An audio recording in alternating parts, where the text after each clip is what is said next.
그러면 이번에는요, 이미지 플러스 사유 플러스 반전. 세 개가 다 들어있네요. 그런 시를 문영미 선생님께서 낭독해 드리겠습니다. 부이 최영규. 봉투를 꺼내어 부이라고 그리듯 겨우 쓰고는 입김으로 후 불어 봉투의 주둥이를 열었다. 봉투에선 느닷없이 한 움큼의 꽃씨가 쏟아져 책상 위에 흩어졌다. 채송화 씨앗들은 저마다 심호흡을 해대더니 금세 당당하고 반짝이는 모습들이 되었다. 책상은 이른 아침 뜨락처럼 분홍, 노랑, 보랏빛으로 싱싱해졌다. 씨앗들은 자신보다 100배나 큰 꽃들을 여름내 계속 피워낸다. 그리고 그 많은 꽃들은 다시 반짝이는 껍질의 씨앗 속으로 숨어들고 또다시 꽃 피우고 씨앗으로 돌아오고 나는 씨앗 속에 꽃이 다치지 않도록 조심스럽게 한 알도 빠짐없이 주워 봉투에 넣었다. 봉투는 숨 쉬는 듯 건강해 보였다. 할머님 마실 다니시라고 다듬어드린 뒷길로 문상을 갔다. 영정 앞엔 늘 갖고 계시던 호두알이 반짝이며 입 다문 꽃씨 마냥 놓여 있었다. 나는 그 옆에 봉투를 가만히 올려놓았다. 아, 감사합니다. 부입니다. 부인은요, 그 초상집에 도와주려고 이렇게 어떤 물품이나 또 돈을 주는 것을 부이라고 그래요. 근데 이제 그 부이가 또 따로 있습니다. 부이. 그 붙을 부에다가 그 은은한 의자. 우리가 부이. 어떤 안건을 토의에 붙인다 할 때 부이에 붙인다고 그러잖아요. 부이라는 말이 있어요. 저는 이 시를 읽을 때마다 에피소드가 있어요. 제가 좀 그 대학교 다닐 때인데요. 대학교 다닐 때 제 이제 촌집이었습니다. 우리가 한 30가구 정도 됐는데 그 중에 한 5가구가 윗동매라고 해가지고 떨어져 있었어요. 조그만 산 하나에 이렇게 들녘 살았는데 제가 이제 우리 동네에서 유일하게 이제 그때 당시 대학교를 다니고 있었어요. 대학교를 다니고 있었는데 그날 이상 이제 제가 하수를 하다가 이제 집을 오게 됐습니다. 집을 왔는데 저녁쯤 윗집에서 막 그 후배 아이가 저를 자기 아버지가 빨리 데려오라고 그래서 이제 갔어요. 갔더니 그날이 제사 지내는 날이었습니다. 그 아저씨가 이제 그 아저씨는 초등학교도 안 나왔어요. 그러니까 제사를 지내 내가 온다 보니까 굉장히 반가웠던 모양이에요. 저를 얼른 오라 해서 지방을 어떻게 적었는데 저보고 지방을 쓰라는 거예요. 현고 학생 부분 신의를 쓰라고 그랬는데 제가 못 쓰고 말았습니다.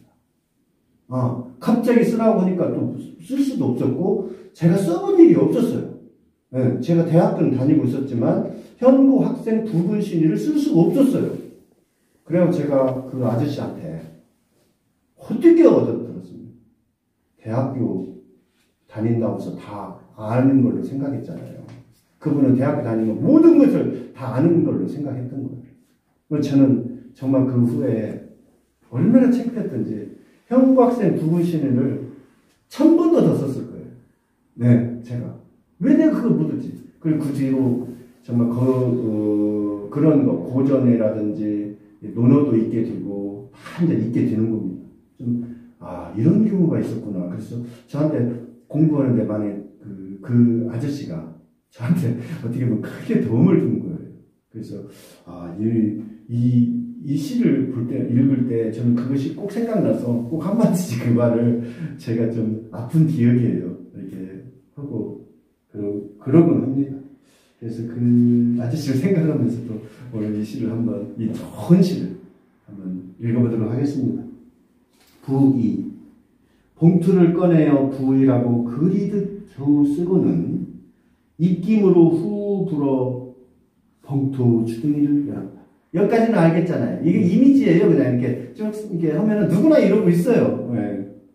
요즘은 이제 뭐 부이라고 그 장례식장 가면 다 어차피 봉투가 다 준비되어 있습니다. 그러나 옛날에는 그 준비 안 돼 있었어요, 사실은. 그래서 글씨 잘 쓰는 사람 직장에서도 대표적으로 쓰는 사람이 많이 있었어요, 사실은.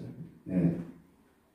봉투에선 푹 불었어요. 그러니까 봉투에선 느닷없이 한 움큼의 꽃씨가 쏟아져 책상 위에 흩어졌다. 채송화 씨앗. 훅 부르니까 이제 부의금을 집어넣으려고 불에다 부르니까 채송화 씨앗이 나와버렸어요. 예. 한 움큼 한번 알아볼게요. 손으로 준 분량 한 움큼. 미음입니다. 움큼. 우에다가 미음이에요. 그 작은 말은요, 옴콤이라고 그래요. 한 옴콤. 이보다 좀 작은. 그 다음에 우리가 흔히 쓰는 움큼이라고 하죠. 한 움큼. 이응 움큼은 방언이에요. 틀린 말은 아닙니다. 방언. 책상 위에 흩어졌다. 채송화 씨앗. 씨앗들은 저마다 시음호흡을 해대더니 사유입니다. 이게 사유 부분이고 그 의인법이라고 많이 들었잖아요. 어떤 것을 사람의 형상으로 빗대서 얘기하는 것을 의인입니다. 사유 부분입니다. 금세 당당하고 반짝이는 모습들이 되었다. 서술을 하고 있어요, 지금. 서술과 진술을 잘 모르실 수도 있어요. 대체적으로 확실하게 맞는 건 아니지만 대체적으로 서술은 그냥 일반적으로 우리가 어떤 글을 쓸 때 쓰는 말이에요. 그 다음에 나에 관련된 얘기를 할 때 진술을 하는 거죠. 나에 관련된 일. 예를 들면 경찰서에 가서는 진술을 해야지 서술을 하는 게 아닙니다. 그러니까 대체적으로 나에 관련된 그 말을 할 때 진술. 시에서 나에 관련된 말을 할 때는 진술이라고 그러고 그 나머지 것을 서술이라고 보면 되겠습니다. 지금 훅 불어갖고 꽃씨가 날렸는데 꽃이 다 지금 피고 있어요. 순식간에 지금 이루어지고 있습니다. 책상은 이른 아침 뜨락처럼. 뜨락이죠? 당신이, 그러니까 정원 있잖아요. 그 뜨락이라는 말 있잖아요. 우리가 옛날에 뜨락이라고 말해요. 요즘 뜨락이라고는 잘 안 차나요. 이런 말을 쓸 수 있어요. 당신이 내 마음의 뜨락에 사랑을 심었습니다. 이렇게 시를 쓸 수도 있습니다. 분홍, 노랑, 보랏빛으로 싱싱해졌다. 씨앗들은 자신보다 100배나 큰 꽃들을 여름 내 계속 피워낸다. 그리고 그 많은 꽃들은 다시 반짝이는 껍질의 씨앗 속으로 숨어들고 사유입니다. 또다시 꽃 피우고 씨앗으로 돌아오고 윤회죠? 윤회 사상 계속 돌아가는 겁니다. 윤회 돌아오고. 자, 넘기겠습니다. 나는 씨앗 속의 꽃이 다치지 않도록 조심스럽게 한 알도 빠짐없이 주워 봉투에 넣었다. 봉투는 숨 쉬는 듯 건강해 보였다. 여기서 보면요. 나는 씨앗 속의 꽃이 다치지 않도록 이랬거든요. 그러니까 씨앗 속에 이미 꽃이 다 들어있는 거예요. 네, 씨앗 속에는 꽃이 들어있습니다. 어떤 경우도 그 씨앗 속에는 꽃이 들어있다는 얘기입니다.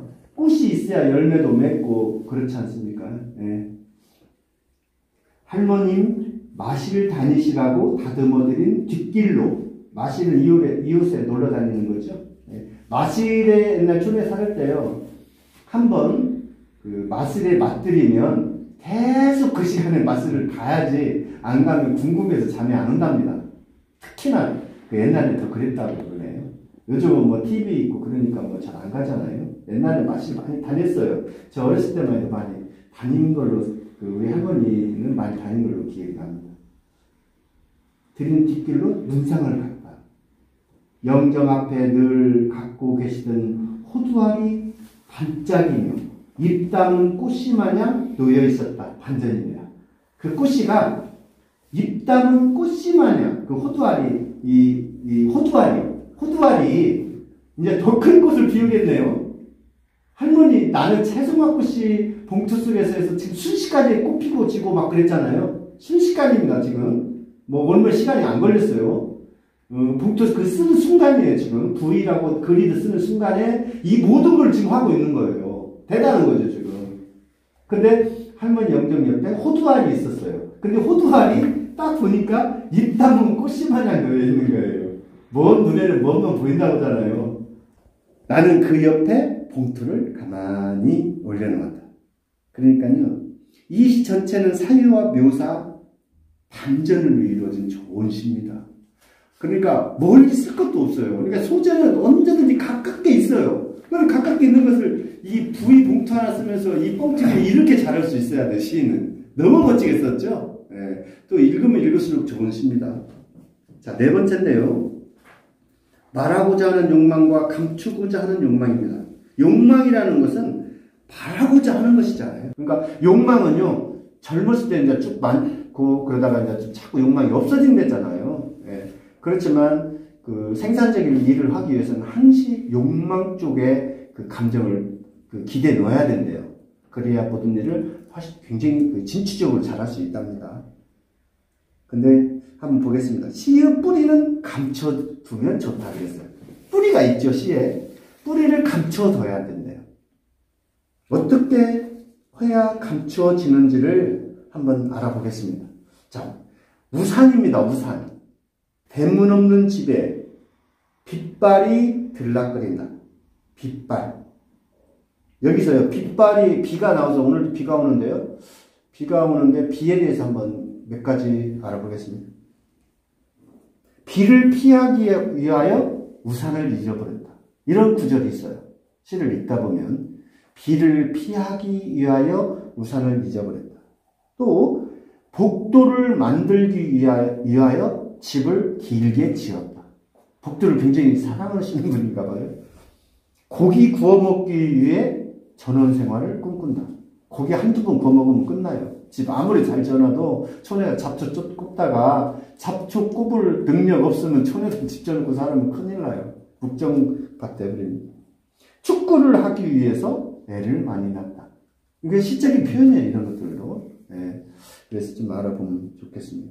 둥근 처마 끝 매달린 빗방울 떨어지고 다시 떨어진다. 여기서 둥근 처마 끝은 어디겠습니까? 우산 끝 아니겠습니까? 빗소리 찾아든 방 한 칸에 우산 속에 지금 몸을 담고 걷는 길, 어깨에 스민 그늘이 지붕 아래에서 날아간다. 집을 편다. 기둥 하나 받치고 세운 집 이랬습니다. 그러니까 본문에 우산이라는 단어가 하나도 없어요. 제목에만 우산이라는 단어가 있는데 얼마나 잘 썼습니까? 핵심은요, 집을 편다. 기둥 하나 받치고 세운 집이에요. 딱 꼴랑 기둥 하나밖에 없잖아요. 우산 때 하나 받치고 세운 집. 네, 정말 우산을 멋지게 표현했는데요. 그러니까 이론만 알아갖고는 안 되는 거예요. 시와 그 이론은 기름과 물과 관계예요. 불각은 불가원이라고 하잖아요. 가깝게도, 가까워서도 너무 멀어서도 안 된다. 그러니까 그 정도 같은 중간의 입장이죠. 네. 스스로 감동하는 또 영탄사, 이런 걸 쓰지 않는 게 좋아요. 영탄사라는 뭐냐면, 또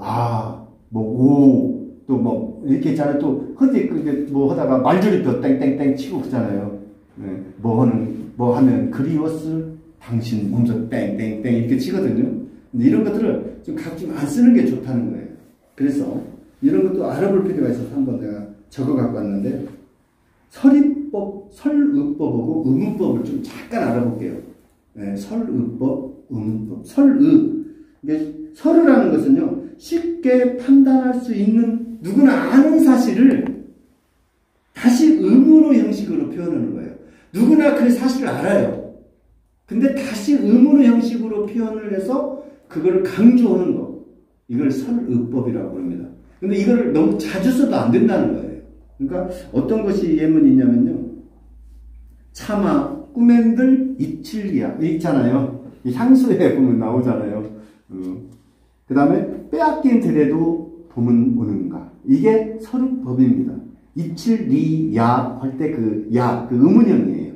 그 다음에 봄은 오는가, 가가 의문형인데 여기서는 의문형이지만 서른법이라고 그래요. 이런 것을. 누구나 다 아는 사실을 그래 다시 강조하는 내용을 서른법이라고 그럽니다. 근데 이제 의문법은 다 잘 아시잖아요. 예, 의문법은 뭐 일반적으로 다 아는 일입니다. 근데 어떤 시에도 계속해서 그때를 너무 많이 쓰면은 그 시가 조금 약해요. 약해질 수가 있어요.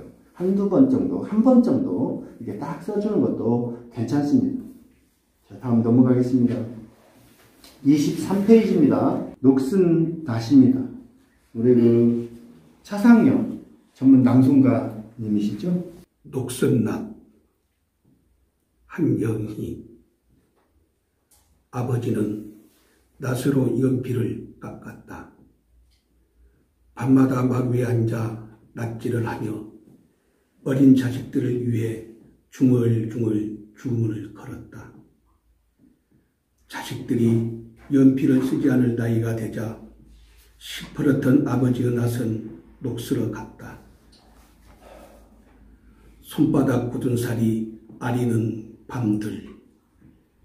자식 농사가 한창일 때 아버지의 낫질하는 속도가 빨라졌다. 베어지는 것들의 비명소리도 높아졌다. 낫의 깊이가 얇아질수록 손의 파닥임도 힘을 잃어갔다. 새벽 문틈으로 새어나온 아버지의 장기침 소리가 마당에 출렁인다.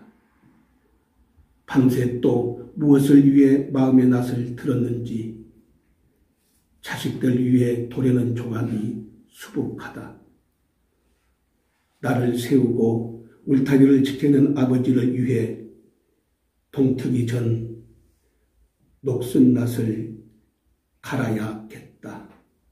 네, 감사합니다. 토속적인 목소리네요. 녹슨 낫을 딱 맞추려고 억지로 그런 것 같아요. 참 좋습니다.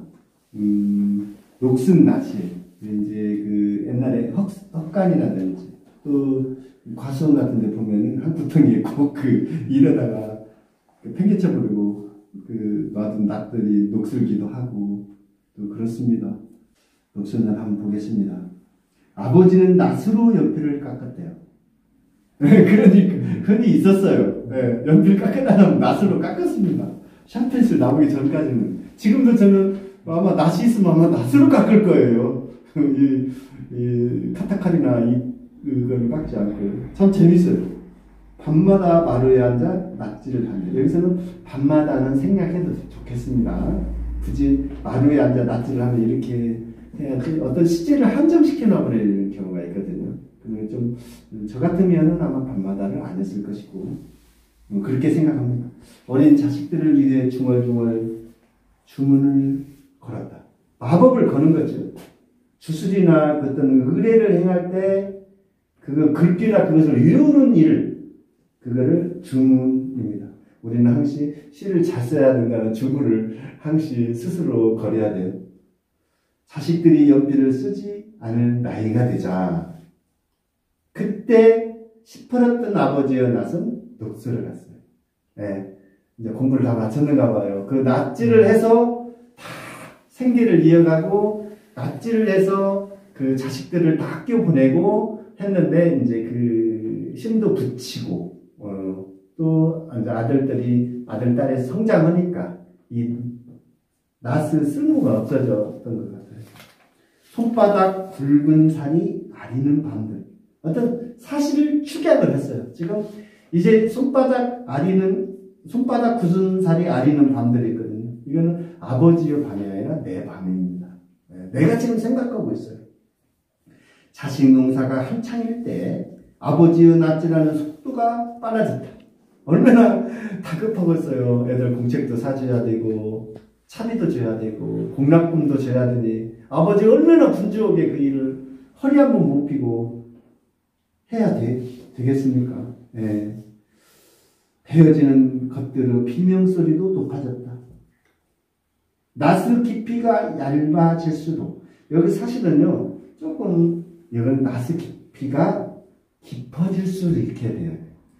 이 낫이 이렇게 휘어졌잖아요. 이 깊이가 깊어진다고 하지, 그걸 낮아진다고는 하거든. 그럼 두께가 낮다고 이렇게 이렇게 해야 되는데, 여자가 시인님이라 조금 그 부분을 간과하신 것 같아요. 그따위서 시가 잘못됐다는 건 아닙니다.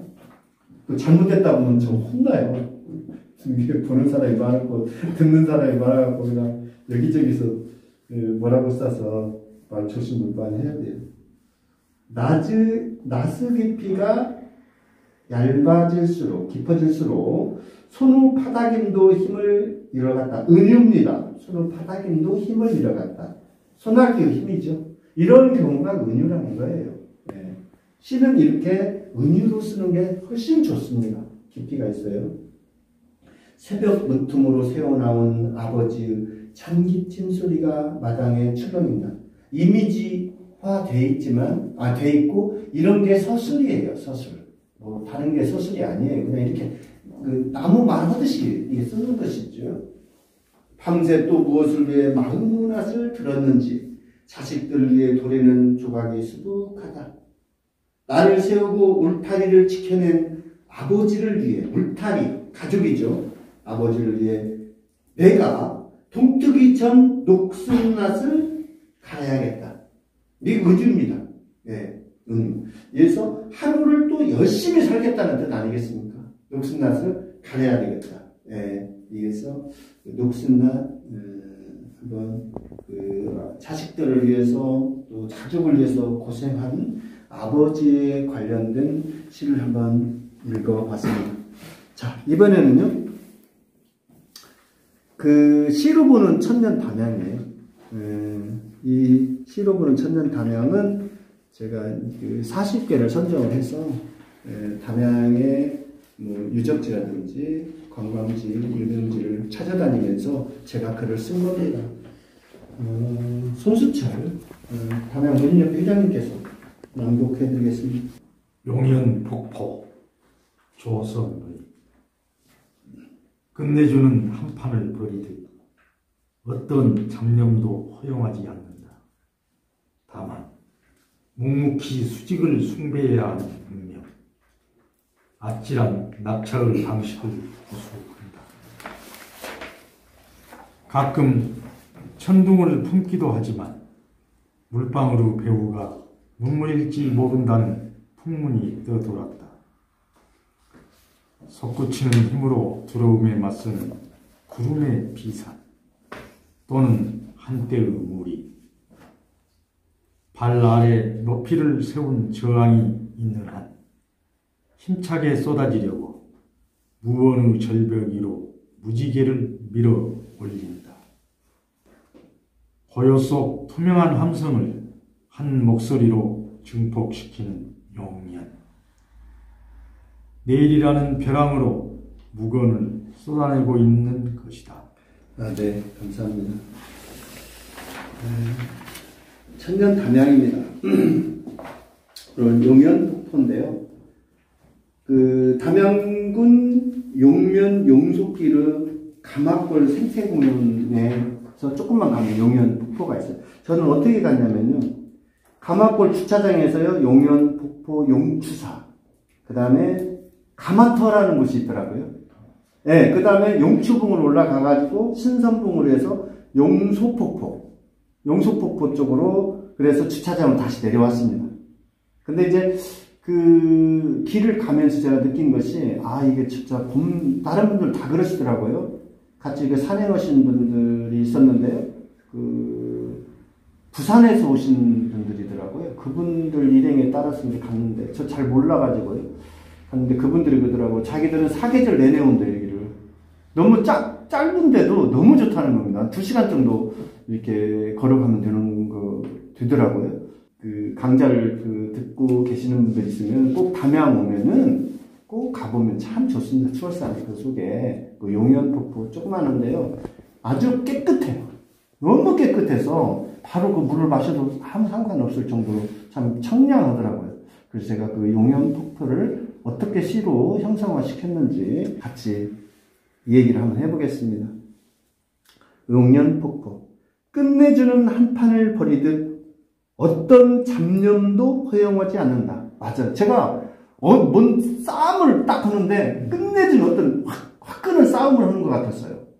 그래서 거기서는 어떤 잡념도 없었습니다. 다만 묵묵히 수직을 숭배해야 하는 운명. 그러니까 폭포가 떨어질 때는 수직을 숭배해야 한다 그 말입니다. 네, 운명입니다. 아찔한 낙차의 방식을 고수한다.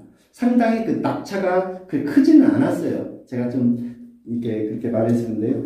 낙차라는 건 높낮이의 차잖아요. 항시 그 폭포는 높낮이의 차가 있어야 폭포가 이루어지니까 그렇게 말을 했습니다. 가끔 천둥을 품기도 하지만 소리를 막 이제 우기 때는 소리가 이제 그 수량이 많아서 소리가 상당히 크다고 그래요. 그럴 때는 천둥을 품겠죠. 물방울로 배어가 눈물인지 모른다는 풍물이 떠돌았다. 제가 이제 상상을 해서 이렇게 지금 상상력과 그 직접 체험과 이걸 지금 같이 집어든 그런 내용이에요. 풍문, 바람결에 떠드는 소문입니다. 네, 소문. 솟구치는 힘으로 두려움에 맞서는 이 대목을 볼 필요가 있어요. 제가 어떤 상상을 했냐면 서서 거기를 용연폭포를 바라봤어요. 근데 이제 저 절벽위에서 내가 용연폭포에 이렇게 아래서 보면 어떻게 내가 표현을 해야 될까 했더니 이 표현이 나온 겁니다. 제가 절벽 위에서 있을 수도 있잖아요. 절벽 아래에서만 본다는 생각은 좀 그렇지 않습니까? 그래서 제가 절벽에 위에 올라가서 상상을 한 겁니다. 솟구치는 힘. 아래로 떨어지지만 거기서 보면 막 솟구치는 듯이 막 이렇게 보이더라고요. 두려움에 맞서는 구름의 비산. 날아서 흩어지는 것을 비산이라고 그래요. 한때의 무리. 그 폭포수가 떨어지는 것이 무리로 표현한 거예요. 발 아래 높이를 세운 저항이 있는 한 힘차게 쏟아지려고 무언의 절벽이고 무지개를 밀어올린다. 무언 고립이라는 말 들어보셨죠? 무언. 아무 도움이 없다. 아무 도움이 없이 내가 고립이 되어버렸다. 그럴 때 무언 고립이라고 부릅니다. 네. 고요 속 투명한 함성을. 전번에 역설법 했습니다. 고요 속 투명한 함성을. 이게 역설법의 일종이에요. 고요와 함성. 이게 역설을 나타내는 거죠. 한 목소리로 증폭시키는 용연. 확대시킨다는 얘기죠. 내일이라는 벼랑으로 무건을 쏟아내고 있는 것이다. 이게 은유예요. 내일이라는 벼랑. 이게 은유적인 표현이잖아요. 네. 내일이라는 벼랑이, 여기서 벼랑이라는 건 뭐냐면, 이 세상에 이렇게 힘든 그 세상을 얘기하는 거예요. 우리가 일상생활 하면서 힘들잖아요. 힘들지 않는 세상 하루도 없지 않습니까? 그래서 내일이라는 벼랑으로 무건을 쏟아내고 있는 것이다. 근데 폭포 소리가 나잖아요. 근데 저는 그냥 그 폭포가 그냥 말없이 저한테 어떤 얘기를 하고 있는 것 같았어요. 그래서 여기서 무건은 결기, 깨끗한 어떤 너 마음을 가져라, 이렇게 말하고 있는 것 같았습니다. 여기서 무건이라는 것은 그 고유 속 투명한 함성을, 이 말을 좀 더 받들기 위해서 그 무언이라고 이렇게 또 썼습니다. 그래서 용연폭포 알아봤는데요. 한번 들리셔서, 멀지 않으니까 들리셔서 관람하시고, 또 뭐 담양의 떡갈비라든지 이런 거 아주 뭐 좋은 음식들이 아주 많습니다. 그래서 드시고 가시면 아주 좋겠습니다.